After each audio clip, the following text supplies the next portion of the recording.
Broadcasting live. It's America's longest running talk show on computers. It's Computer America, bringing you the biggest names in technology with guest interviews, new products, and your emails. Listen live at computeramerica.com on any device around the world. Email the show at live@computeramerica.com or find us on social media. Be sure to check out our website for contests, giveaways, show notes, live video stream, podcasts, and more. You're listening to Computer America.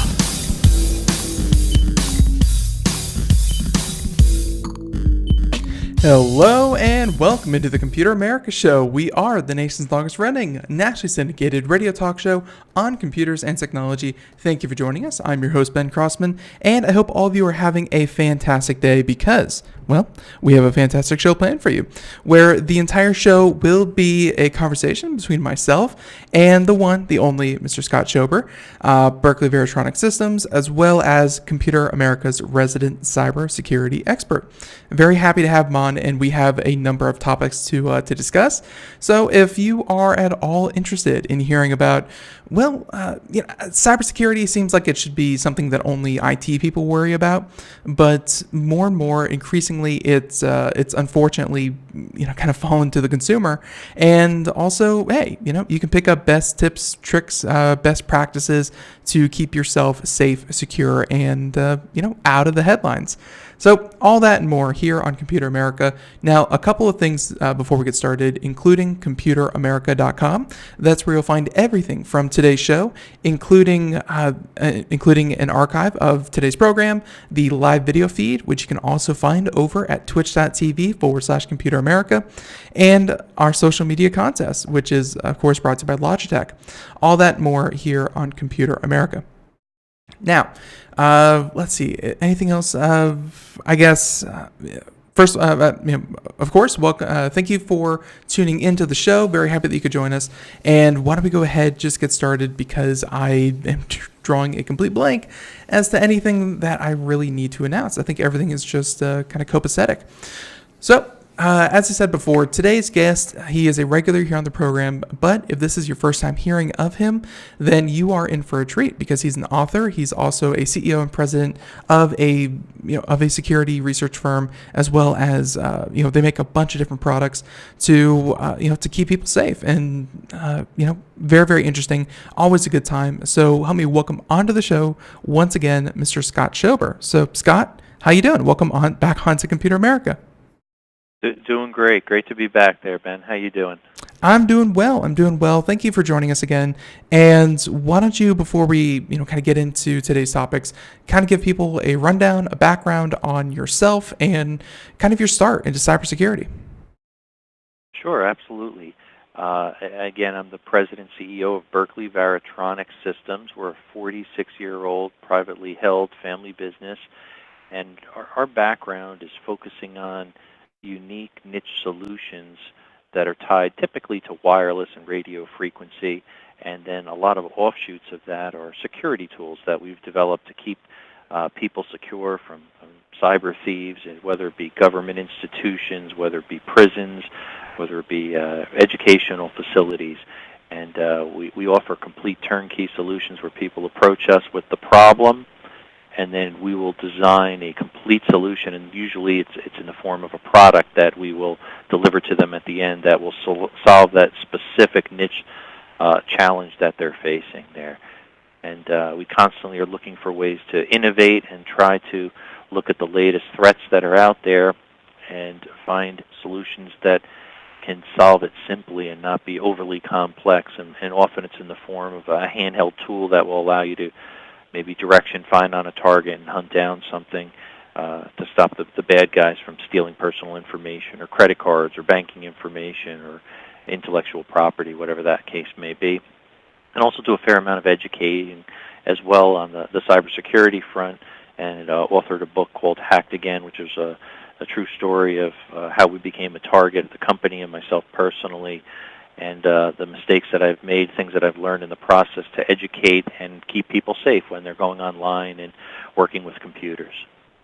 And that is a never-ending struggle, because really, when we talk about all these, everything that we talk about here on a regular basis, very rarely is it someone, cracking the super secret mystery code and getting into people's systems, but it's just millions of people making simple mistakes that lead to headlines being made about their company. So obviously, there's a long way to go, and we are happy that you're here to spread the gospel.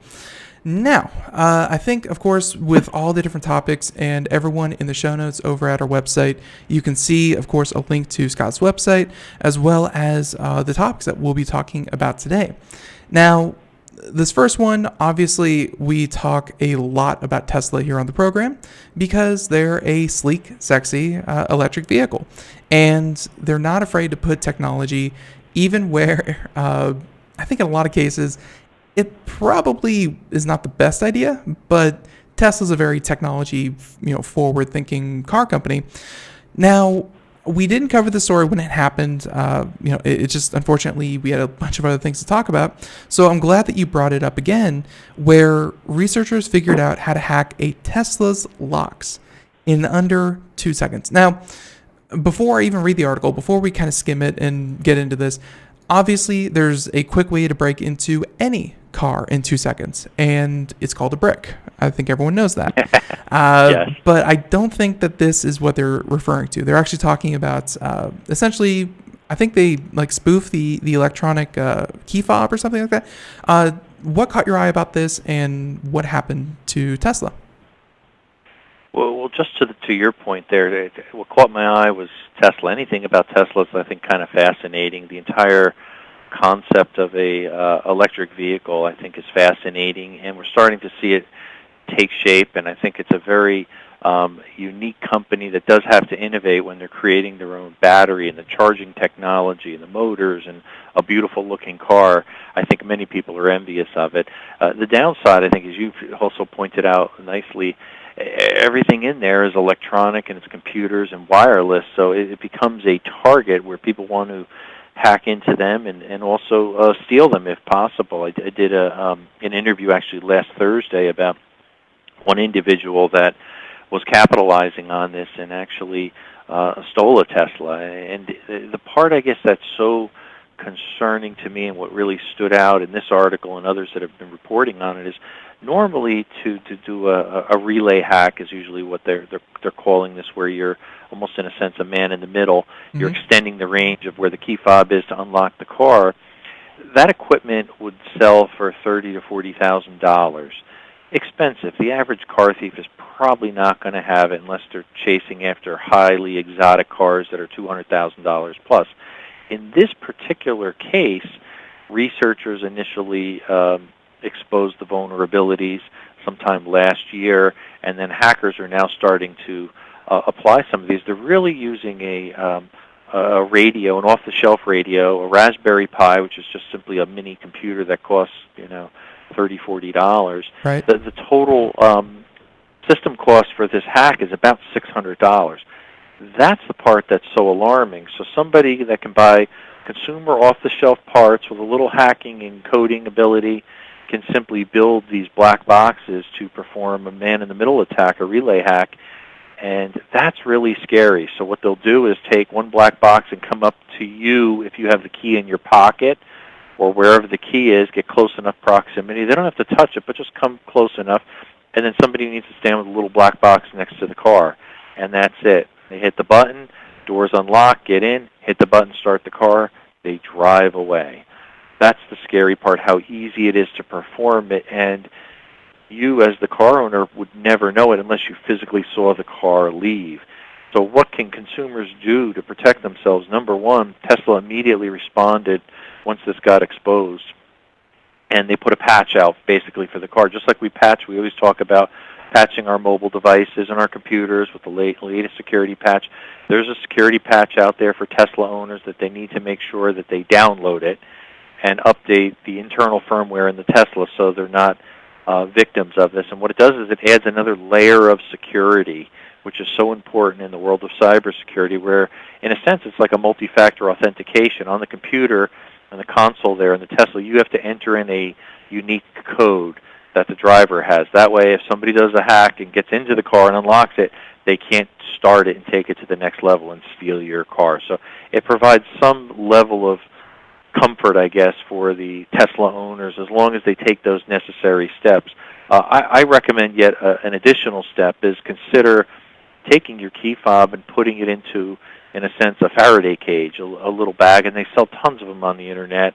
I've got some here. I use Silent Pocket as one, but there's dozens of different companies that make them, and you put it into a little stylish bag, button it closed.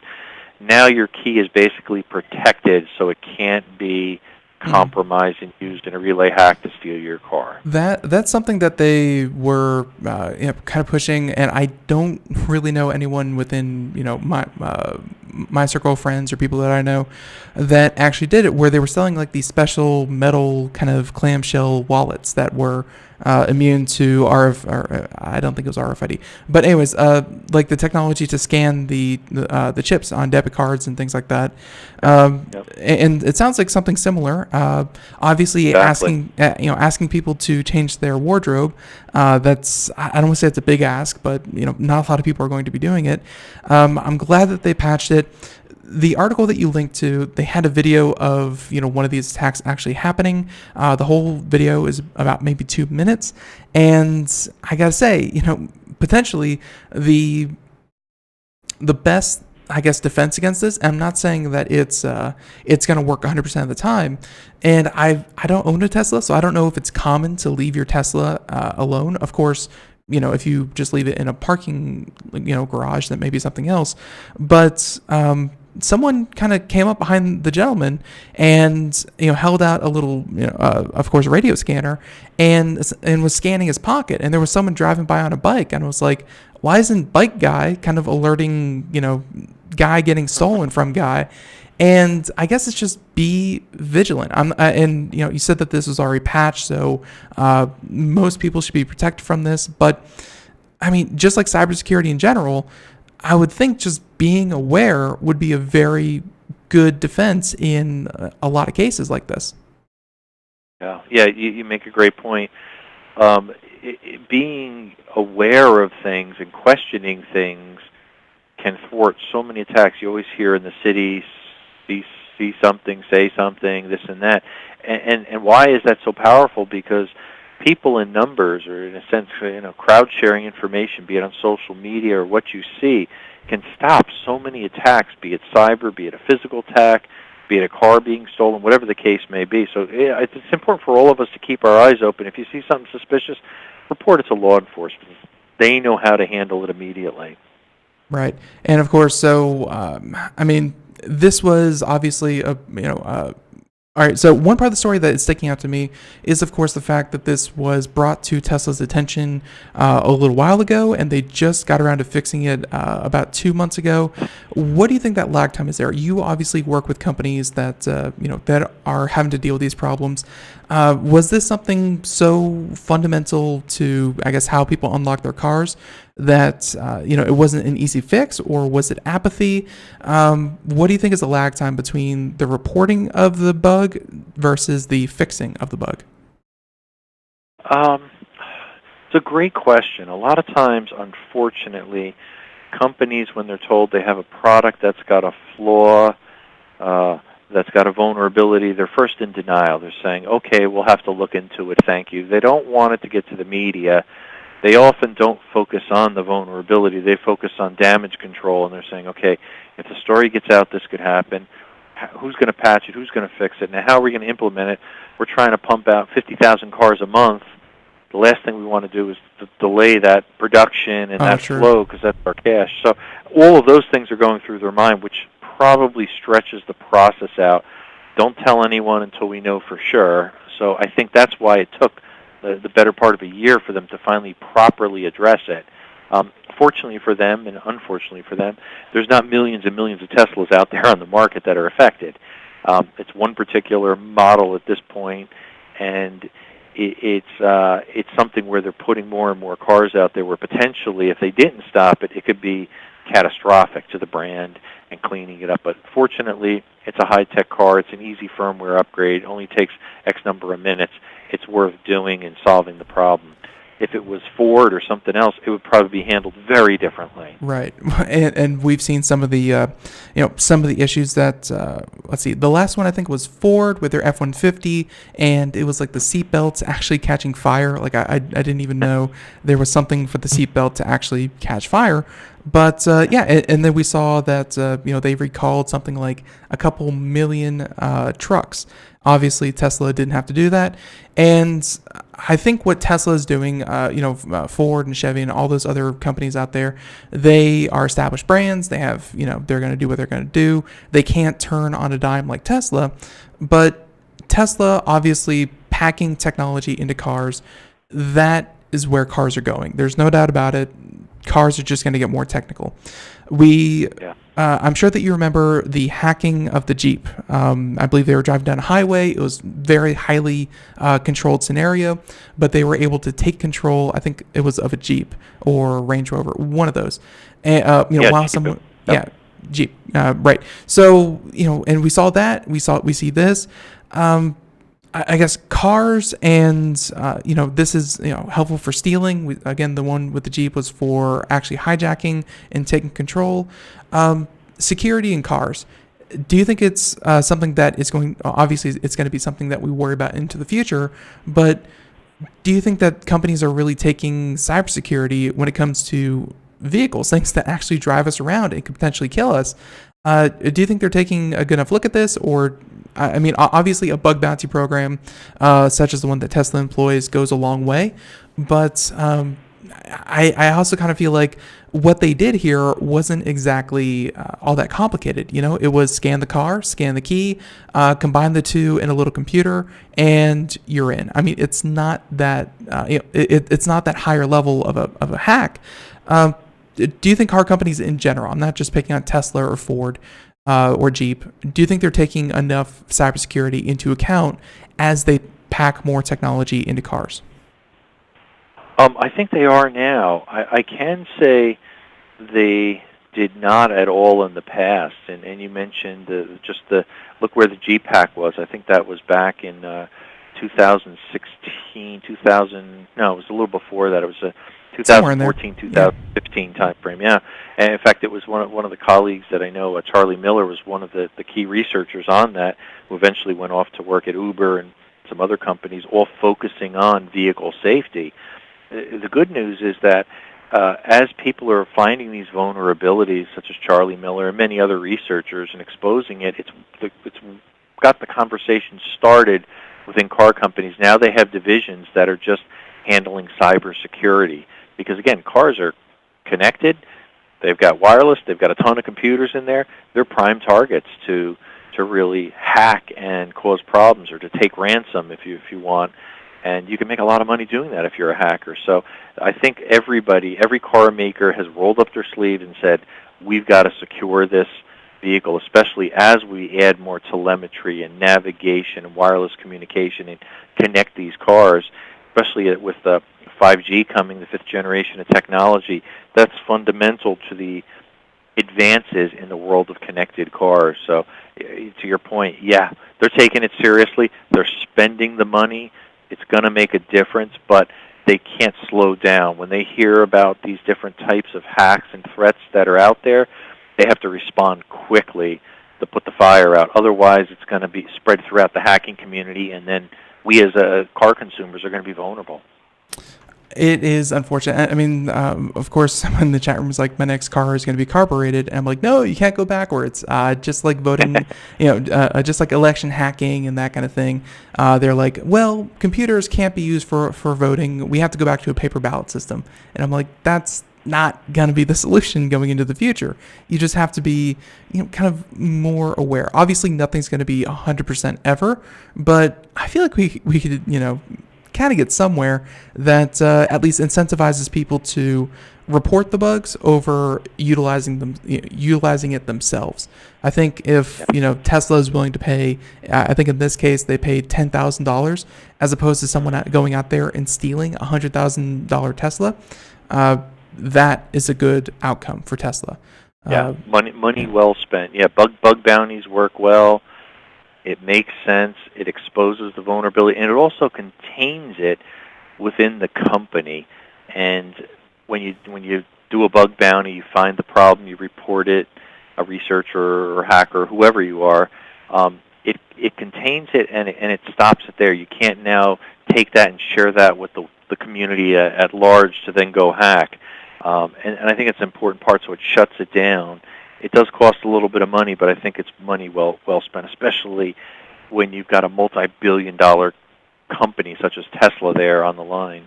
Right. Very important. Right, and I've seen it go the wrong way as well. I'm not going to name names, but there was an airline who actually sued someone who reported a bug bounty instead of actually, paying them.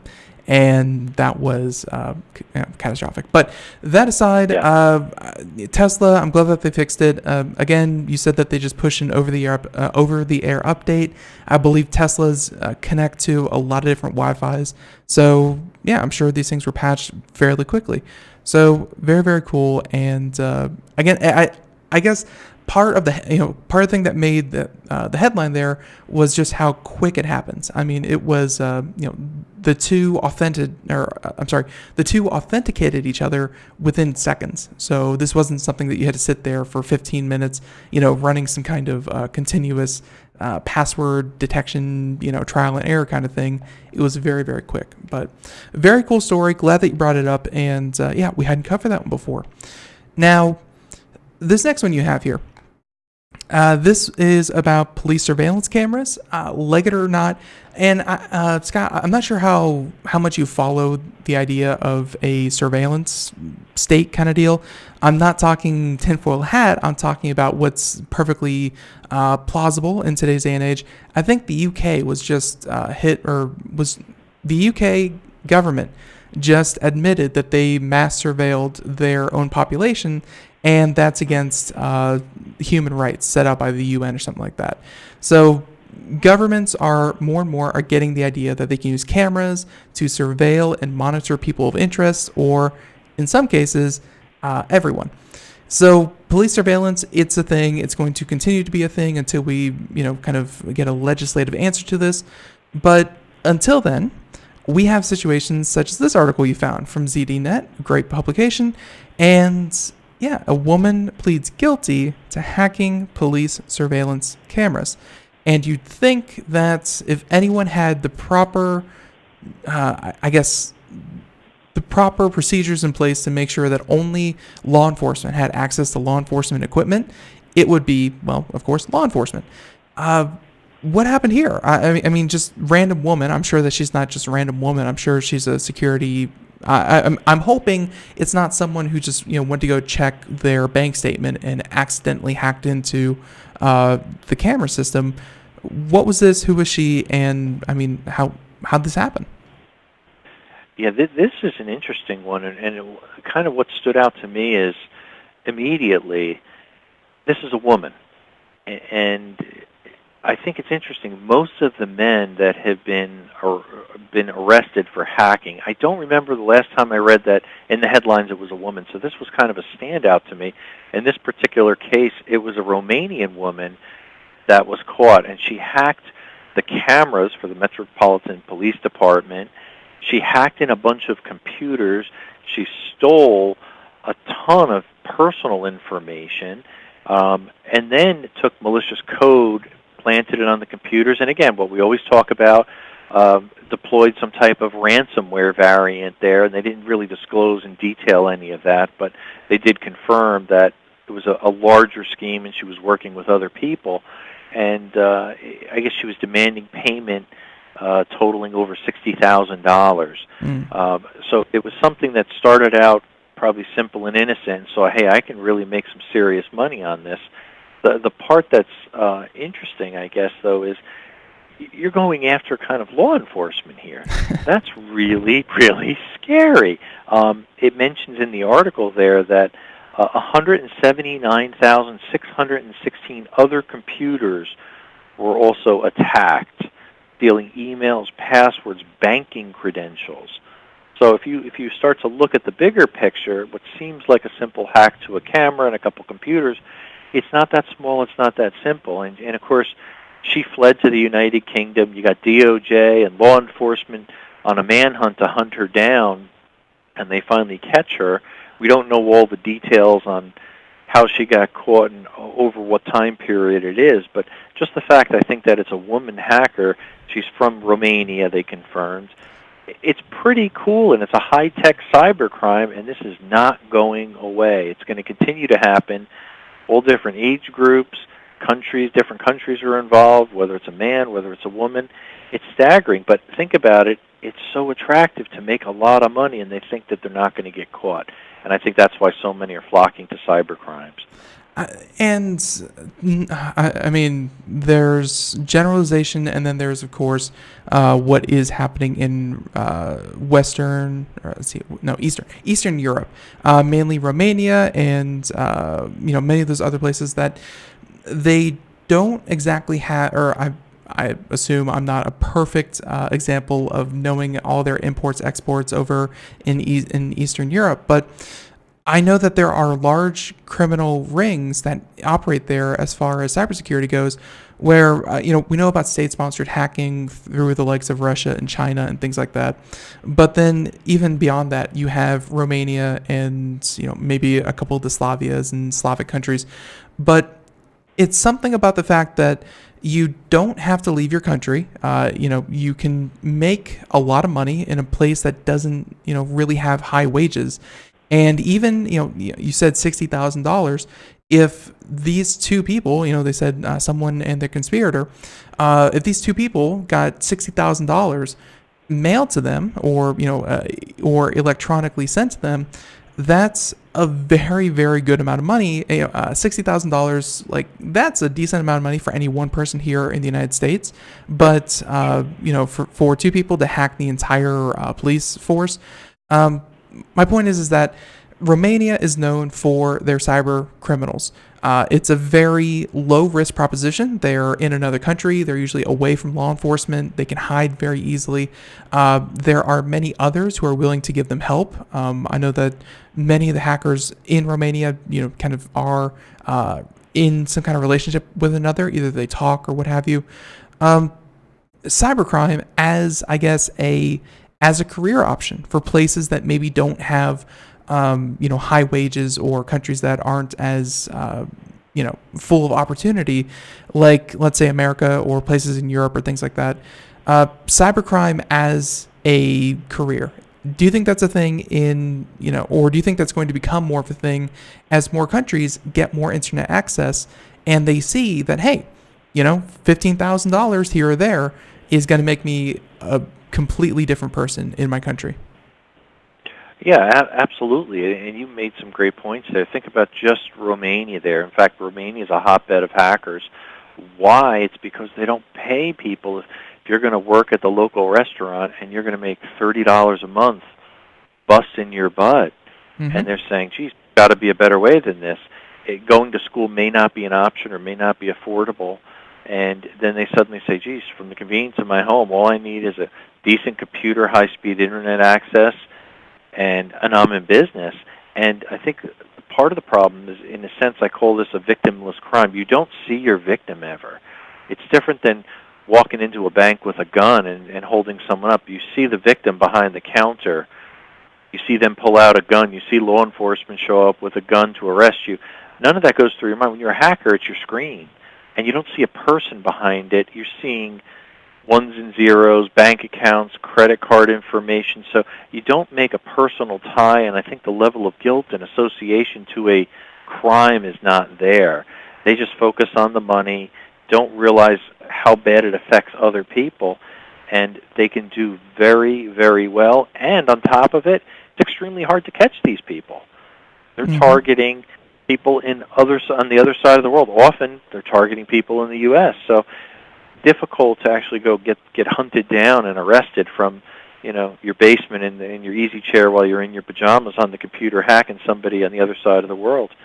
So for a lot of reasons, we see why Romania and other areas, Russia, why they're such hotbeds for cyber thieves to grow and be attracted to making a quick buck. Absolutely. So actually that timed it very, very well where there's music playing in the background. So Scott, you're going to finish out the show with us. And everyone else out there, we're talking to Mr. Scott Schober, Berkeley Varitronics Systems, and of course, author of Hacked Again. Everyone, stay tuned. We'll come back as we talk about our favorite topic, social media. It's going to be a lot of fun, as well as an interview that Scott did. Everyone, be right back. Greece is cheap. But the airfare costs a fortune. Paris? Not much closer, and again, airfare... What about Puerto Vallarta? Let's face it, flying anywhere is just too expensive. Wait, what's this? Low-cost airlines. With one call to low-cost airlines, you'll drastically slash your travel costs. We're talking insanely low airline prices to any of your favorite destinations. Where would you like to go? London, Rome, Costa Rica, Australia? Wow, that's cheap. So why wait? Call now to learn how crazy cheap it is to fly anywhere in the U.S. or international. Our prices are so low, we can't publish them. The only way to get them is to call to instantly hear the most amazing best deals on airline travel. It's that easy. So call now and start packing. 800-215-4461. 800-215-4461. 800-215-4461. That's 800-215-4461. We are all Brother Wolf. 10 years ago, a group of locals banded together to create positive change. We took animals into our homes, held adoption events at local retailers, and talked to the community about our mission to help build a no-kill Asheville. A decade later, we have achieved so many victories for animals in need. There's been so much progress, yet there's still so much to do. As part of our year-long celebration, we encourage you to become a member of our special Compassionate Circle program.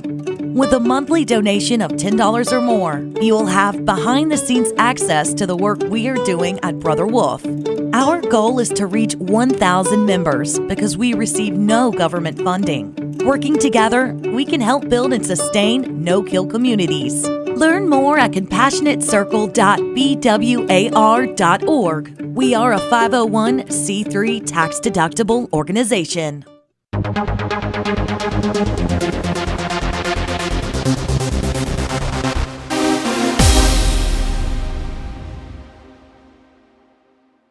Welcome back to the Computer America Show. It is 32 minutes past the hour. That mute button never gets easier. And yeah, thank you for joining us here on Computer America. And, actually one of our listeners brought it up. We're going to go ahead and play it in the background because it's a lot of fun. The active live map, we're looking at the one from Norse. There are a couple others out there, and really it shows all of the active, kind of cyber attacks or, all the pinging that happens, kind of real time. So, we were just talking about, Romania, things like that. I mean, it just goes to show that if you want to hack people on a global scale, mugging someone right down the street, that is certainly much more immediate, but at the same time, hey, you're doing it right there in person and you have a higher chance of being caught. Whereas if you do it from, hey, halfway across the world, you're pretty safe from repercussion. So that's why we're seeing a lot of cyber criminals as well. But everyone, thank you for joining us. And if you missed any part of our interview so far with Scott Schober, you can check it out wherever podcasts are heard. And it's simply today's show rebroadcast on Google, iTunes, iHeartRadio, and many, many other places. But again, Scott, thank you for continuing on with us. And I think we're going to go ahead and move on. And actually, I will bring up one more point. You kind of brought it up there a couple times. A woman pleads guilty to hacking into these computers and potentially, or at least allegedly, trying to put ransomware onto a system. I believe Atlanta would know a lot about having their systems compromised in that way. With ransomware, it is crippling, it is devastating, and hey, it works. Unfortunately, that's why things like this do make the news. But one thing I did want to bring up there was the fact that this is a woman.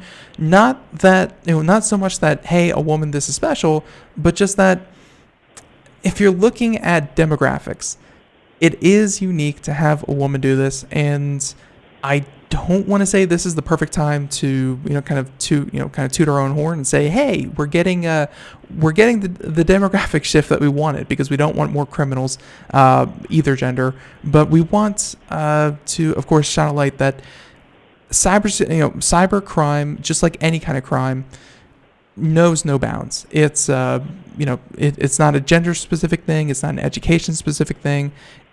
Anyone can perpetrate this. Anyone could be a cyber criminal. So it's very important not to just outright, kind of look the other way just because they don't fit what we imagine to be the hoodie wearing, 20-something-year-old white male.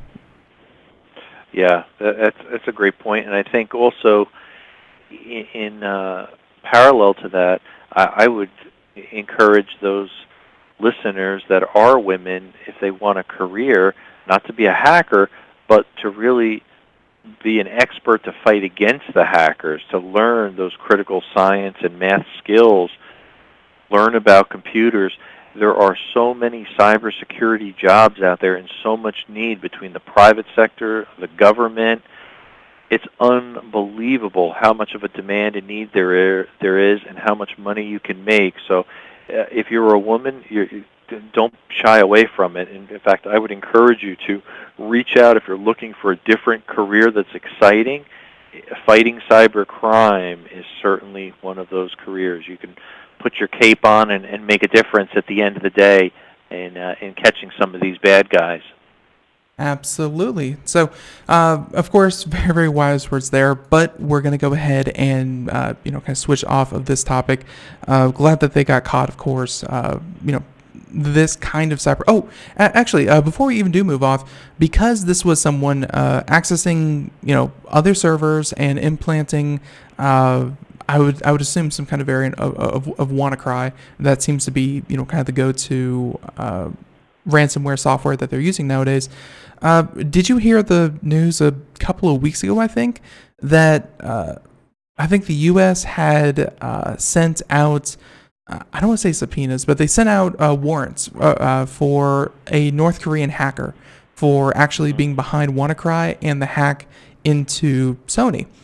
I mean, North Korea, again, I mentioned China and Russia as being two of the biggest cyber adversaries that we see today. But North Korea, I don't think a lot of people would consider them quote-unquote high-tech, but they seem to be actually kicking up a lot of dust when it comes to cybercrime. Did you see the report on that? And how did that, kind of strike you? Was that a surprise, or was it like, oh, good that we finally have some confirmation that it indeed was North Korea? It was not a surprise to myself. I did an entire chapter, in fact, on the Sony hack in my book. And so I delved into it a little bit deeper, and again, I believed it was North Korea. Others speculated it was Russia or another country, or it was all made up. Everybody's got different opinions, so I'm glad that they finally kind of closed that case in a sense and looked back and said, yeah, we know for a fact it was North Korea and who's behind some of this stuff. The thing that always stands out to me that a lot of people do not realize is look at how close North Korea's proximity is to China as far as telecommunications and the pipe. And that's, to me, something that's scary. In other words, all the data for the Internet and cyber crimes and hacks and everything has to go through the pipe through China. China is an ally and is probably turning their head to it and should be policing that and monitoring it, preventing some of that. And I think that is going to cause a lot of political tensions down the line when we start to look at these things such as the Russia hacking. There's talk of Chinese hacking our elections, a lot of talk of Chinese hacking in general. More and more, I think China's starting to distance themselves from the world of cyber war from the United States and going to be taking a side at some point. And that to me is very scary, especially with the likes of North Korea and some of the crazy things that they've done. So, no, it doesn't surprise me at all. I'm glad that they're actually pursuing it and catching people and making them pay for some of this. And a lot of the WannaCry malware, they keep modifying the strains of it. There's some 10,000 plus strains of it that are out there, and they're going to continue to do that to make it harder and harder to trace it to the origin of it and who the actual culprits are. They'll actually embed some of the code line, some of the lines of code from Russian hackers into different variants of WannaCry just to confuse people. So when they find the code, they say, well, wait a minute, it could be North Korea. Well, no, it looks like it's from Russia. I don't know. So that's how advanced some of these hackers are. They'll actually cover their trails, and they'll actually bury other hackers' code in from other countries to make it confusing. And that's why these investigations take several years sometimes to truly dig out and uncover the truth. Fascinating. Right. And of course, that will continue to be a problem, because simply making a new strain, you'd think that would be complicated, but really it's not. You just have to, kind of edit a couple things here, make it look a little bit different, or, especially if you know what anti-malware programs use to identify that piece of code. If you can take that out, switch it up, suddenly undetectable, you're good to go again. It's not that complicated. So good points there, of course. And I think we're going to go ahead and switch topics, but instead of talking about social media next, we're going to go ahead, skip ahead, and then we'll come back. But I saw that, and this was, I believe, Cybercrime Magazine. I think this was a publication that you write for or you contribute to, if memory serves correctly. But yeah, there we go. And you did an interview with Robert Herjavec, and I believe that you mentioned him here before as well. But this looked very entertaining, and I wanted to, hey, this was in our list of topics. Talk about what do two cybersecurity, individuals, kind of talk about this interview, having a chance to sit down and have an extended interview with him. Yeah, well, first of all, Robert Herjavec, I think, is an incredible guy in many aspects. I mean, I'm a fan of him. I actually watched him on Dragon's Den, which he was on up in Canada before he went to Shark Tank 10 years ago, and now they're celebrating their 10th year of Shark Tank. So I'm a loyal fan of that. But even more excited is the fact that he has an extremely successful cybersecurity company. Everybody follows it. A lot of these companies work with it. He actually was influential in a lot of the investigative work, the cybercrime investigative work in the Sony breach. And obviously he had some personal stake in there probably, because I'm sure his name was probably on some of that information, and you've got a vested interest there. But his company goes in and does a lot of the investigations and consulting and services to keep companies safe and uncover the problems and help them become safe, and that's why he's so successful. But it was a great sit-down interview because we talked tech and we talked specifics about ransomware.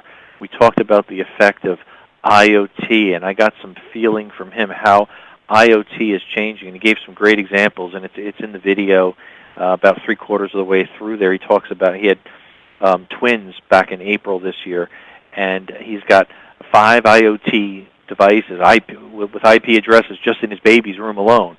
And that's how the world is changing, how everything is going to have IP addresses. Over trillions of IP addresses are predicted in the next couple of years. That is scary, and it's everything from cameras to refrigerators to toilets. Everything's connected to the internet, and that was a lot of our conversation. How do you secure it?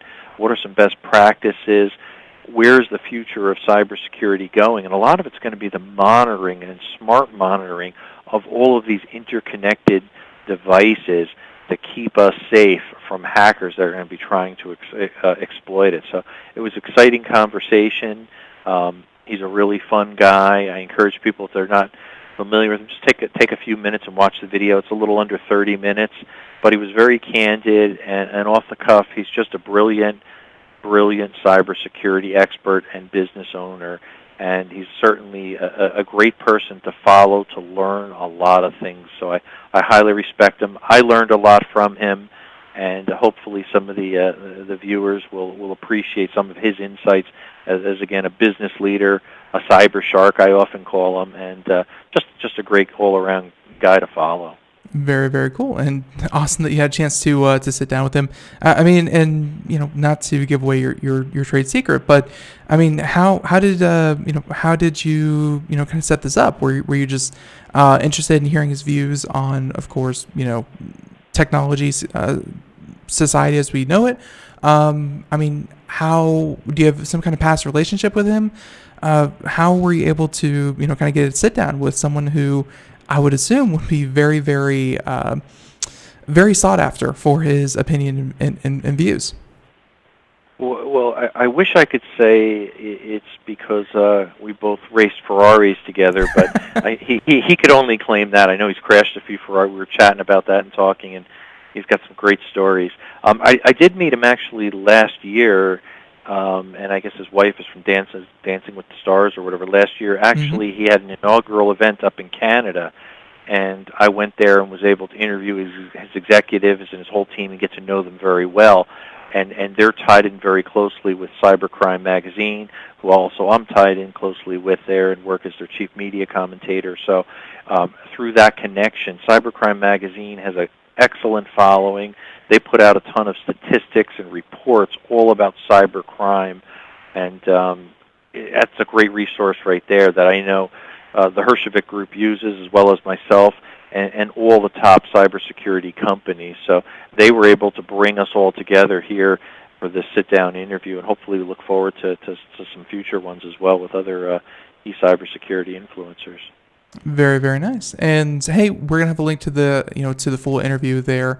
We've been kind of watching it here in the background, but we'll have a link to it in the show notes. But very, very cool that you could talk with him. And by the way, I don't know how valuable a baby is going to be as far as cyber, victims, but you're right. I mean, I remember going to CES one year, and that was when Philips, they make a lot of different products, and I remember the spokesperson. I walked up to the booth, kind of flashed my little press badge, and I was like, "Hey, show me around." And she's like, "Sure." And then she showed me, I think, about 16 different items, everything from carbon monoxide, smoke detectors, baby monitors, and everything in between. Really, they said, and they kind of had like their booth set up to be a line. And they said, we want our products to be smart, connected, and with you from the day you're born till the day you die. And I was like, that is dark. But they had products, everything from baby to toddler, to baby, infant, toddler, all the way through everyday life into people, of course, aging and needing more and more connected products as they kind of lose some of their mobility and things like that. It's not just Philips, it's every other company. They want connected items. So, hey, I only see, I don't want to say getting worse because that implies this is a negative thing, but it's only going to continue to, kind of get to that point. So, very, very interesting. Glad that you were able to sit down with him. And I think from there, we're going to go ahead and we're going to instead swap over to this topic that you have here about social media. Now, social media, I don't know where you stand. Obviously, Scott, personally, I'm using less and less social media. That is absolutely by choice, not because I'm becoming disinterested with it, but because I think just social media has a very negative impact, I think, on people. It shows them a fictionalized highlight reel of everyone else, and you compare yourself to the best parts of everyone else's life. It's I think from a psychological point of view, it's just not that good. And we've seen it used in different ways, not just on a personal level, but on a societal level. When it comes to things like elections, fake news, the spread of misinformation, social media has gotten a beating in the past couple of years. And honestly, probably a couple of years too late. I'm glad that we're finally having these conversations, but social media, Computer America still has social media. Everyone go sign up for it. But I think that it needs to be set up in a proper context. And when I use language like that, I am, of course, referring to something such as, regulation. Regulation does serve a very meaningful purpose. And social media so far, up until this point, has had little to no regulation. That is changing. It's very quickly changing. And you have a topic here talking about self-regulating and self-policing their own content, things like that. So you brought up this topic. What about social media and this idea that something needs to give? What caught your eye about this one? Well, I guess the topic of social media, and I can't agree more. I'm so glad you brought that up. How you have to be careful. I always use the term when I present and educate companies about cybersecurity best practices. Don't be too social on social media, in part because we don't want to give away personal information, but also in part because it can shape us sometimes in a negative way, and we have to be so cautious not to use it too much. A comment I made to my wife yesterday, I got on Twitter, and I was somebody that said I will never use Twitter. And here I am using Twitter, and I, multiple times a day, checking feeds, reading stories, this and that. It becomes a time waster, in my opinion. So I've had to filter that down and only use it for very specific things. Get on, get off. I liken it to reading a good book. I like to get a good book, read it, kind of cloud out everything, you enjoy it, but then you put it back on the bookshelf. Social media has a similar place like that in my life, and I have to be careful to balance it so it doesn't disrupt my productivity at work, my family's time, my life in general, and a lot of the content on it can shape you, sometimes for negative, like you mentioned, political views, other things that may make you compromise what your core beliefs are, and I think it can be dangerous if not put into balance. And usually we focus on young ones in social media.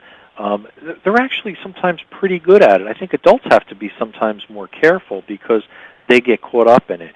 The thought process with this, though, and the social media, entitled Social Media on the Ropes for Regulation, there's a fine line and a balance starting to happen now where the government's starting to step in and saying, hey, you guys are monopolizing the industry and you're controlling content to the point where we have to step in and make sure that it's not biased this direction, too much to the left, too much to the right, too conservative, too this, too that, whatever the case may be. And it's probably a necessary evil because you look at a giant like Facebook, how big they are now and how big they're going to be with billions of users, and how powerful of a media engine. It's a technology company, but it's also a media company. And you look at the fact that they own other companies as well, and Instagram, or you take a Google, who's also got YouTube. Having these platforms and the ability to deliver other content, that a lot of it's very good and we consume it and need it, and a lot of it's just garbage that's controlled and manipulated. They want to step in and start regulating. Now, the actual executives from some of these larger companies, Twitter, Google, AT&T, Amazon, Apple, they're coming before the Senate Committee on Commerce and asking them to help them because they're facing data privacy laws, government regulation. You look at some of the things that are going on with in California, strict new law in California regarding privacy laws, data privacy laws, the European regulation that's taking place, the European General Data Protection Regulation. That's making tech companies saying, hey, government, federal government, we need some help. We need a basic set of rules so we can still run our business, and you got to relax other things. They were so used to collecting mass surveillance of all our data to tech companies without getting in trouble, selling it, sharing it with the government, turning their head and not getting in trouble. Now they're starting to realize that there's some consequences for having that loose policy. And one way they're saying, government, we don't want to be regulated. The other side of the conversation is, government, we need some help here. We need some set of rules so we don't lose our core business. It's a tough battle, that's for sure, and it's going to be going on for a very long time. It certainly will, because I think this, and when I said a couple years too late for, way back at the beginning, where they're finally getting into this conversation. And by the way, everyone out there watching the video portion, you have this segment from I-24 News that we've been playing. Cool to see you up there, and on a desk and everything. That's pretty fancy. But I will say that I said it was a couple years too late because for the longest time we have allowed social media companies to collect and make profiles to a point that I don't think people are comfortable with. To even the point that they really know just how severe it has gotten. One example is when you take Facebook. They weren't just happy with having people create profiles on their page and collecting the data that they put in, but even beyond that, they were going to third-party companies. Maybe let's say you sign up, make an account, and start browsing through items on some third-party website. Facebook will actually approach them and ask, "Hey, we'd like to purchase your user data and add it to our own," and they'll sell it to them. Where Facebook now knows even more than what you're comfortable sharing with them. You were comfortable with sharing with third party, but now that information is also rolled into Facebook. All of that together has led to this idea that your data is not yours. Your data is simply about you. It has nothing more to do with you other than what advertisers can leverage from it. That's the idea that the recent European Union laws were kind of targeting, and I don't know what the fallout from this is. Obviously, social media kind of grew to the point or the size that it was because it could do this, clawing those rights back, clawing back the idea that you have some control over what it is that you do, or over your data online. Is there a way to kind of step back from where we've already come? I think there is to some extent. And again, I think each individual person and organization needs to carefully analyze how they use social media. And I think we're at a turning point where people are starting to adjust what they use. In the beginning, everybody flocked to social media, and the thought was, put everything out there everywhere you can. Put it on Google Plus and Twitter and LinkedIn and Facebook and Snapchat and Instagram and so on and so forth. And if you do that, you start to realize it takes up a lot of time, which takes up money and aggravation, and it doesn't always help you. It can actually hurt you sometimes. So I think people are reanalyzing the bigger picture, how they use social media across the board. As you put it, you're kind of backing off a little bit. I've backed off to some extent and what I use for social media, and I think other people are going to start to do that too. And what you'll probably find is where you see the value, that's where your focus will start to be. You say if you are somebody that really enjoys Instagram because you like posting pictures of your family, you'll tend to be in that platform only, and other platforms will not be as popular until you eventually cancel and get rid of the account. That's going to start happening, I think, because everybody can't have all this amazing time to be on social media 24/7. It's consuming. And how many times can you read the same article rehashed 100 different ways? It doesn't make sense. I think it's different is when there's original content. Look what Computer America does. It's putting out content that's educating people, and that's how you build a strong focus. It's not just regurgitating, and that's what a lot of social media sites are doing.